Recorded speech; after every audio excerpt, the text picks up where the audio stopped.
Some stories bridge cultures, languages, and generations. Certainly in that number is Antoine de Saint-Exupéry's 1943 novella, The Little Prince, the most read and translated book in the French language. A new exhibit at the Morgan Library tells the fascinating story of the book's creation in New York while its author was exiled from Nazi-occupied France. When The Little Prince was first published in 1943 here in New York City, it did well. It spent about a week on the New York Times bestseller list, but it wasn't a blockbuster. Saint-Exupéry's earlier books, Wind, Sand, and Stars and Flight to Arras, were much more popular in the United States.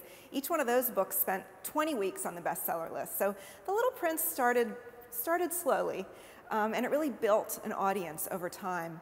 And in the 70 years since it was published, it has gone on to become one of the best-selling books in the world. It has been translated into more languages than any other work of fiction, more than 250, and has really been embraced by the world as one of its favorite books.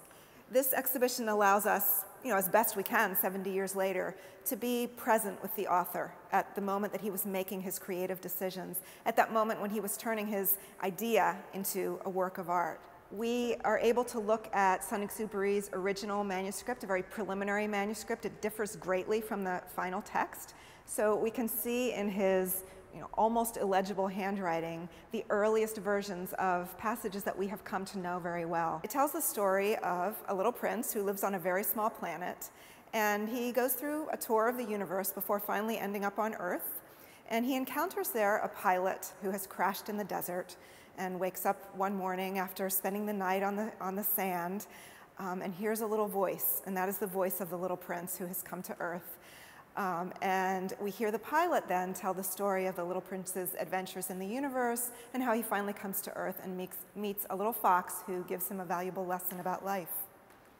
Saint-Exupéry's time in New York was not a joyous time. Of course, it was wartime.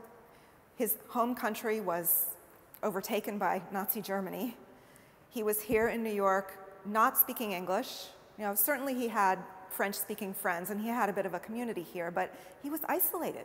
He was in very poor condition physically. He had been in plane crashes that had broken him. He was ill. And it was during this time that he wrote this story that, astonishingly, although it's pervaded with that sense of melancholy, is also pervaded with a sense of hope and possibility about what we can do in this world to make meaningful connections with other people. That's the secret of the fox. What is essential is invisible to the eye.